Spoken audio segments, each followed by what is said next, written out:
ఈ రోజున దేవుడికి కూడా కూటమి పాలనలో రక్షణ కరువైంది. మనందరం కూడా ఎన్నోసార్లు అలిపిరి మెట్ల మార్గం గుండా స్వామివారి దర్శనం చేసుకుని ఉంటాం కాలినడకను వెళ్లి. ఆ టైంలో మనకి ఆంజనేయ స్వామి విగ్రహం కనబడుతుంది. అక్కడ దండం పెట్టుకుని ఇంకా మన నడక దారి ముందుకి ధైర్యంగా కొనసాగిస్తుంటారు భక్తులందరూ కూడా. అలా ఎంతో నమ్మకమైనటువంటి 60 ఏళ్ల చరిత్ర కలిగినటువంటి ఆ పురాతన విగ్రహం ఈ రోజున కూటమి ప్రభుత్వ పాలనలో గౌరవ టీటీడీ చైర్మన్ బిఆర్ నాయుడు గారు చైర్మన్ గా ఉన్న సమయంలో ఈ రోజు తిరుమల క్షేత్ర పాలకుడి విగ్రహం ఆ క్షేత్రంలోనే చోరీకి గురైంది. క్షేత్రపాలకుడు అంటే మీ అందరికి తెలిసే ఉంటుందిగా, ఆ క్షేత్రాన్ని రక్షిస్తూ ఉంటాడనమాట. ఆయనకే ఈ రోజు రక్షణ లేదు. ఈ బిఆర్ నాయుడు గారు ఏ ముహూర్తాన చైర్మన్ పదవి తీసుకున్నారో గాని టీటీడీది, అప్పటి నుంచి టీటీడీ మొత్తం మనం ఇంతకు ముందు కని విని ఎరుగని ఎన్నో వింతలు, విడ్డూరాలు, అరాచకాలు, అన్యాయాలు అన్ని మనం కొండపైన చూస్తూ ఉన్నాం. ముందుగా ఎన్ని గోవులు చనిపోయాయో మనందరికీ తెలుసు. ఇదే ఒక పెద్ద అశుభం అసలు మనకి. ఎన్ని గోవులు చనిపోయాయండి ఆయన చైర్మన్ గా ఉన్న టైంలో. అలాగే కొండపై మాంసాహారం, మద్యం విచ్చలవిడిగా దొరుకుతుండడం, గంజాయితో బ్యాచ్లు కొట్టుకోవడం. ఇక పోనీ దర్శనాల విషయంలో ఏమైనా కాస్త జాగ్రత్తగా వ్యవహరిస్తున్నారా అంటే అది లేదు. తొక్కిసలాటలు, భక్తులు చనిపోవడం, గాయాల పాలవడం, వీటన్నిటికీ తోడు ఈ రోజు ఆ క్షేత్రపాలకుడి విగ్రహమే చోరీకి గురవడం. అంటే ఆయన టీటీడీ చైర్మన్ పదవిని కూడా ఆయన ప్రైవేట్ ఛానల్ చైర్మన్ పదవిలో చూస్తున్నారేమో. అక్కడ ప్రైవేట్ ఛానల్ నడవాలంటే ఏం చేయాలి? దందాలు చేయాలి, బెదిరించాలి, డబ్బులు వసూలు చేయాలి, అబద్ధాలు చెప్పాలి. అలాగే ఇక్కడ కూడా చేస్తున్నారు. ఇంకా ఇవన్నీ బయటకు వచ్చిన నిజాలు, బయటకు వచ్చిన అన్యాయాలు టీటీడీలో జరుగుతున్నవి. ఇక రానివెన్నో, బయటకు రానివెన్నున్నాయో. ఇంకా ఈ రోజున దర్శనానికి వెళ్లిన ప్రతి ఒక్క భక్తుడు కూడా చెప్పే మాట సదుపాయాలు సరిగ్గా లేవు, దర్శనం సరిగ్గా అవ్వట్లేదు, ఇది వరకుట్లా లేదు. మళ్ళీ మాట్లాడితేనేమో చెప్తారు ఒక్కొక్కళ్ళు, ఇంత పెద్ద పెద్ద డైలాగులు చెప్తారు. మేము సనాతన రక్షకులము, మాకు ఆంజనేయ స్వామి అంటే విపరీతమైన గౌరవము. మరి నిజంగా ఈ మాటలు మాట్లాడిన పెద్ద మనుషులందరూ ఈ రోజు ఏమయ్యారు? ప్రతి సంవత్సరం హనుమత్ జయంతి రోజున ఎంత వేడుకగా, ఎంత వైభవంగా తిరుమల తిరుపతి దేవస్థానం ఆధ్వర్యంలో ఇప్పుడు చోరీకి గురైనటువంటి హనుమంతుడి విగ్రహానికి ఎంత వైభవంగా పూజలు జరిపిస్తారు. మరి ఈ రోజున ఆ విగ్రహం చోరీకి గురైందే, సీసీటీవీ కెమెరాలో కూడా రికార్డ్ అయిందే. మొత్తం యొక్క టీటీడీ యొక్క భద్రతా వ్యవస్థ పైనే ఈ రోజున ప్రశ్నలు తలెత్తుతున్నాయి కదా ఈ సందర్భంలో. మరి ఎందుకు ఒక్కళ్ళు కూడా వచ్చి మాట్లాడట్లేదు? ఒక్కళ్ళు కూడా ఎందుకు దీని మీద ఇప్పటి వరకు సమాధానం చెప్పలేదు? ఎక్కడ ఏ మెట్లు అడగాలని ఆలోచించుకుంటున్నారా? ఇంకా మళ్ళీ వేషాలకి మాత్రమే పరిమితం అయిపోయి, మాటలకి మాత్రమే పరిమితం అయిపోయి చేతులకి దూరంగా జరిగిపోతుంది ప్రస్తుత కూటమి ప్రభుత్వం. దాన్ని ప్రజలు ఖచ్చితంగా గమనిస్తూనే ఉన్నారు.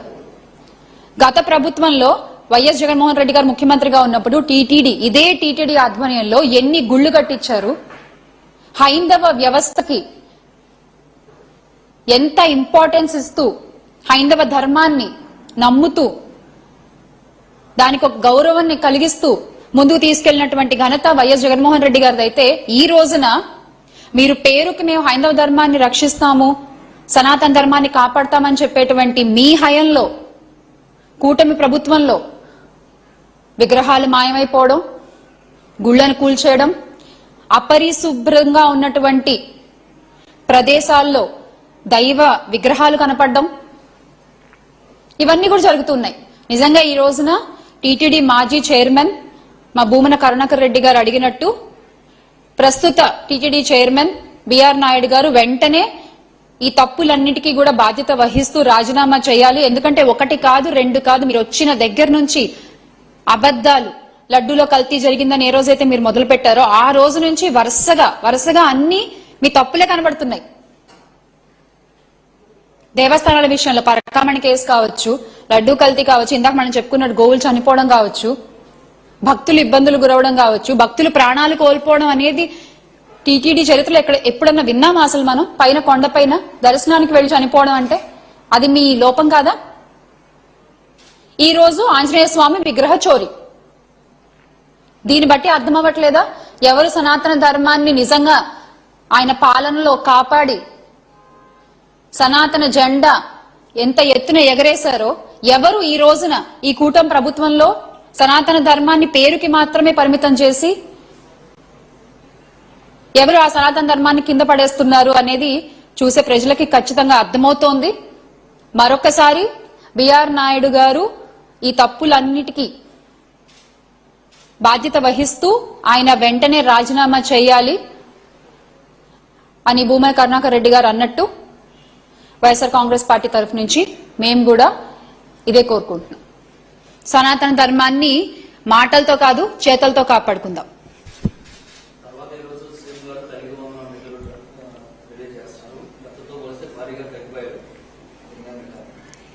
ఎన్నికల టైంలో మీకు గుర్తుంటే నీకు 15,000 నీకు 15,000 నీకు 15,000 అంటూ చెప్పారు.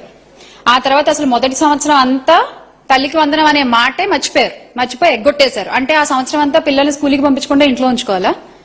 పోనీ తర్వాత సంవత్సరం ఏదో అరా కొరగా నిధులు విడుదల చేశారు. ఈ రోజు ఇస్తున్నామని చెప్పుకునేటువంటిది కూడా చంద్రబాబు నాయుడు గారు చేసే ప్రతి పని ఎలా ఉంటుందంటే అరచేతిలో వైకుంఠం చూపించినట్టుగా ఉంటుంది.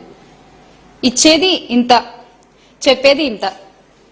అది తల్లికి వందనంలోనైనా, ఈ రోజున రాష్ట్రానికి మంజూరైన నిధుల విషయంలోనైనా ఆయన చెప్పేది కొండంత చెప్తారు, చేసేది కనీసం గోరంత కూడా ఉండదు. ఈ రోజు కూడా ఆయన ఇస్తున్నటువంటి తల్లికి వందనంలో ఎంతమంది పిల్లలకు ఆ తల్లికి వందనం రాలేదు.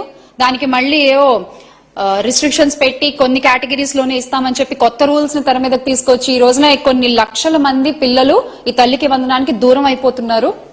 కానీ జగన్మోహన్ రెడ్డి గారి ప్రభుత్వంలో ఇదొక జగన్మోహన్ రెడ్డి గారి మానస పుత్రిక అని చెప్పొచ్చు.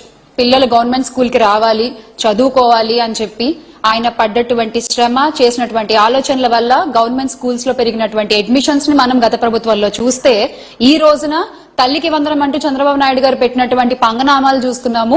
తగ్గిపోయినటువంటి పిల్లల్ని చూస్తున్నాము. గవర్నమెంట్ బడుల్లో సరిగ్గా లేనటువంటి విద్యా వ్యవస్థను చూస్తున్నాము.